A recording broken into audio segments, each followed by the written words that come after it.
Many people were surprised to hear the president tweet this morning that he has the unquestionable power to pardon himself. You responded on Twitter, but I wonder if you can say anything more about what the president has said.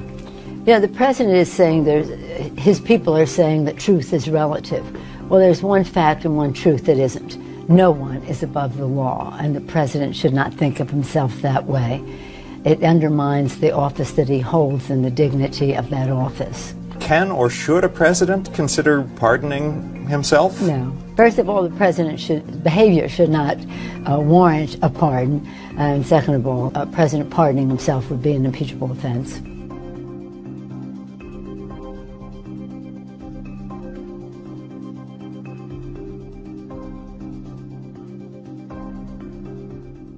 Despite all that opposition on both sides, the deal was signed, which was a huge achievement, or, as Donald Trump would put it, a complete disaster. I've studied this issue in great detail. I would say actually greater by far than anybody else. Believe me. Oh, believe me. And it's a bad deal. Okay, so let's be absolutely clear here. Donald Trump has never studied anything in great detail. If you asked him what colour his wife's eyes are, he would say 34D, but firm. Still, as long as the price of oil went up forever and Chavez never died, the cracks could have been papered over.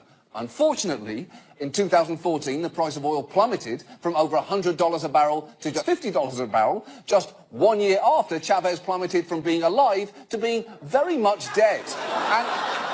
And here is where Maduro, the big banana fan, comes in, because he was Chavez's hand-picked successor, but unfortunately had neither his booming economy nor his charisma, although he has desperately tried to make up for that, even going so far as to tell people that he'd received messages from the spirit of Chavez, who visited him in the form of a little bird. So this Iran deal decision is equal parts dangerous and bizarre. Trump is asking Congress to fix a deal they don't realistically have the ability to fix, fixes, incidentally, that may violate the deal itself, which already has a process for restoring sanctions if Iran doesn't comply, which, remember, everyone agrees that they are doing. And he also threatened to pull out of the deal himself, even though his Secretary of State had already said that he wouldn't. But who knows if those two are even speaking anymore, considering Tillerson apparently called Trump a fucking moron, and Trump publicly challenged him to an IQ contest this week. Now, the difference now is he's crying fake news as President of the United States, and he is openly proud of it, to the point that he recently tried to take ownership of the term itself. The media is really the word, I think one of the greatest of all terms I've come up with is fake. I guess other people have used it perhaps over the years, but I've never noticed it. He just took credit for inventing the term fake news, which, for the record, he did not. Meaning what he just said was technically fake news. You know what? It is too easy to point at Trump being crazy. That's what he does. That is not going to stop, and it's going to be exhausting for everyone. The important question is, what do the rest of us do? And that brings us to Congress. 534 people less annoying than Ted Cruz, and also Ted Cruz. Because it is time for each and every one of them to pick a lane here. They do have options. Obviously, there are the investigations that are currently ongoing, but they could also press Deputy AG Rod Rosenstein to appoint a special counsel within the Justice Department. Oh, look, although this week has been repeatedly called a turning point, much as though I would love to believe that, I really don't see it. Because every day has felt like a turning point. We're not so much turning anymore as spinning. We are basically on a carousel that will not stop. We've vomited so much there's nothing left to throw up, and there's just no way to get off because an unstable race-baiting carny is operating the controls. And we're probably going to go through a lot more before Republicans ever decide to do anything, because the hard truth here is that nothing is really going to change in the White House until one more person in that photo finally gets shown the fucking door. And now, luckily, we somehow escaped Thursday alive, and on Friday, the president took off for a 9-day overseas trip. But the wheels of Air Force One had barely left the ground when this happened.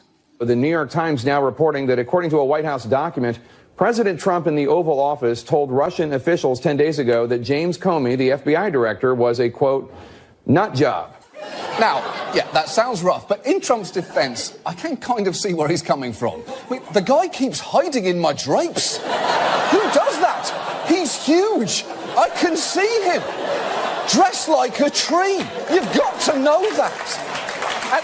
And think about it, because it's interesting to think about this. Why is Trump so eager to stay on Erdogan's good side? Well, one explanation for that actually comes from Trump himself in this interview that he gave to Breitbart in 2015. Well, I have a little conflict of interest because I have a major building in Istanbul, and it's a tremendously successful job. It's called Trump Towers, 2 towers instead of 1. Not the usual 1, it's 2. Of course to everything you just heard. Of course there's a conflict of interest. Of course it's caught on tape. Of course he pronounces it Istanbul. And of course he has a childlike surprise that towers can come in 2s. But minutes after that historic bomb dropped, Trump took a victory lap that was tripped up slightly by one very simple question. We are so proud of our military, and it was another successful event. Did you authorize it, sir? Everybody knows exactly what happened, and what I do is I authorize my military. We have the greatest military in the world, and they've done a job as usual, so we have given them total authorization. What the fuck was that? That was a yes or no question to which you vomited 38 words, none of which were yes or no, although, to be fair, none of them were Holocaust Center either, so I guess we should be at least partially relieved. So, while Manafort may have been gone before the election, Gates, his partner, who prosecutors say had 55 bank accounts, he helped run the inaugural committee and has been a frequent visitor to the White House. So again, the question here is, did Trump know all of this and not care? Or did he know none of it because he's incompetent? In other words, is Trump smart enough to be evil? And before you answer that, consider the genuinely surprising news from Monday, the guilty plea from George Papadopoulos, the former Trump campaign staffer and real cool dude, who has now admitted to lying to the FBI. He could be a real problem here, because we now know not only did Papadopoulos have contact with the Russians during the campaign, who apparently told him through... And that is the sort of thing that means that you should be very wary of any coverage with this kind of tone. Today on Face the Nation, the Republican Senate health care bill is on life support. Is the plan to repeal and replace Obamacare on life support? A Senate plan that, as it stands, is dead on arrival. It would seem, as things stand right now, the Republican version of the bill is dead on arrival. Oh, that's great. It's dead on arrival. Then kick back and relax, everyone, because I haven't felt this confident about an outcome since Tuesday, November the 8th, 2016. The point is, there is every chance that absent huge effort to stop it, this bill may well pass. So resisting complacency would be, to borrow a truly moronic phrase, not very stupid, I can tell you that. And with that in mind, like many British people, I'm really struggling to find the words for how difficult and depressing the next 2 years are going to be. So if I might try in emoji form. Europe is feeling crying kitty cat at the moment, while Nigel Farage has a full throbbing eggplant. And I personally am hovering between crying face and handgun, because it seems our best case scenario is to just pray emoji that this does not turn into a flaming pile of shit. There are cars being burned, there are politicians that are being burned, and yes, there are no-go zones in the Netherlands. It's pretty weird not to recall saying out loud there are politicians that are being burned in the Netherlands. It's not the kind of thing that you do and immediately forget about, like driving to work or seeing the movie The Post. I mean, I have a vague memory of walking into a darkened room, eating milk duds and thinking Meryl Streep is a treasure, but the rest is a complete blank. And the final quirk of this system is that immigration courts are not nearly as independent as they should be, because while you might assume that they'd be part of the judicial branch, Immigration courts are actually part of the executive branch. Specifically, they're run by the DOJ, making them subject to shifting political priorities. So, for instance, right now, the boss of all these judges is this man, Jeff Sessions, the only cabinet member allowed to fly as a lap infant on a domestic flight. And if CPCs can't get a physical location right next to an abortion clinic, they have another trick up their sleeve, and that is buses that can literally park outside and try and tempt women in. Many CPCs operate mobile clinics with the help of organisations like Save the Storks, a name which really should immediately set off red flags. Oh, let me go into this van and talk to someone who thinks babies are brought by a deformed pigeon on stilts. But what he's saying there is, giving these companies a break on the taxes they owe is worth it because it will lead to job creation. And that is hard to completely disprove because anything theoretically could lead to jobs. You can say, I'm dipping this badger in fudge to create jobs, and I can't prove that you won't create any jobs by doing that. But I would argue that if creating jobs is your main goal, there are probably better ways to do it. And one of the most interesting parties attempting to harness this anger is called 5 Star. It started just 8 years ago in a very unusual way. He comes onto stage like a rock star. Beppe Grillo, comedian turned fire-breathing, curse-flinging critic of the status quo. Grillo founded his so-called 5-star movement, first railing on his blog and more recently in piazzas across the country against sky-high taxes, Italy's legendary red tape, corrupt politicians, greedy businessmen and lazy bureaucrats. That's right, 5 Star was started by a comedian who organised demonstrations called Vaffanculo Day, which translates to fuck off day, which is actually a pretty great idea for a holiday. Hallmark should really take that concept and run with it, because I can think of a lot of people I would like to send a card to. Meanwhile, the administration continues to hemorrhage staffers, the latest being Hope Hicks, White House Communications Director and girl who started that mean rumour about you in high school. And Hicks leaving is actually a big deal for Trump. With her gone, this leaves a stunning lack of confidence in the president's inner circle. Dan Scavino, the social media director here, President Trump's former golf caddy, is the last man standing from the original team of his campaign. Okay, so let's all admit that is a suspicious photo. But to be fair, we looked for non-suspicious photos of Dan Scavino and we couldn't find any.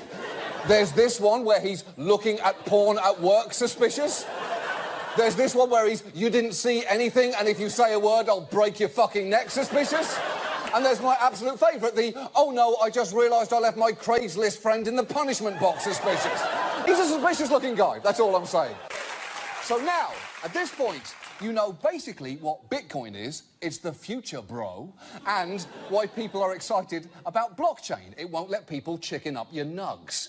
But you might still be wondering, well, what about all the other cryptocurrencies that I've heard about? Okay, well, the key software to create a coin is open source, meaning that just about anyone can create one. So they have done that. There are now over 1,500 cryptocurrencies that you can buy with names like Titcoin, Trump Coin, Jesus Coin, Insane Coin, Electronium, Wax, Particle, Deep Onion, Snovio, Pluton, Nubits and Clams. A list so insane that you can't tell which ones are real and which are made up because they're all real. I didn't make any up.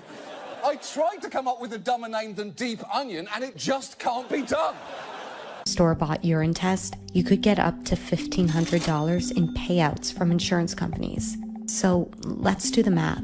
If you run 5 tests a week on a single addict, that's $7,500. 6 addicts at 5 tests a week, $45,000. That's over $2.3 million a year. Exactly. Urine is so valuable that in the recovery industry it is known as liquid gold. And peeing liquid gold sounds like the symptom of an STD you can only contract from fucking C-3PO. No, see? I don't think all women born after 1990 have it anyway. Unless you're sleeping with all women born after 1990, see? Are you? Are you doing that, see? You're a dog, see? You're a metal dog. And with money like that, But it is true. There was a knock on the North's door, and they were suddenly moved to a facility by a woman they had never met before, who was given control of them by a judge who they had also never met. And by the time they got out from under that guardian's control 2 years later, most of their money was gone. Something that Rudy is still understandably furious about. They're strippers. They strip your clothes. They strip everything from you. We have nothing left. No money, no assets, nothing. Nothing left. And you know what? I really feel for him, although I also must defend strippers here, because they get rid of their own clothes, not somebody else's. Because someone who walks around getting rid of other people's clothes is either a criminal or Tan France from the reboot of Queer Eye. Rudy Giuliani, there's only three things he mentioned in a sentence, a noun and a verb and 9/11. I mean, there's nothing else. There's nothing else. He's right.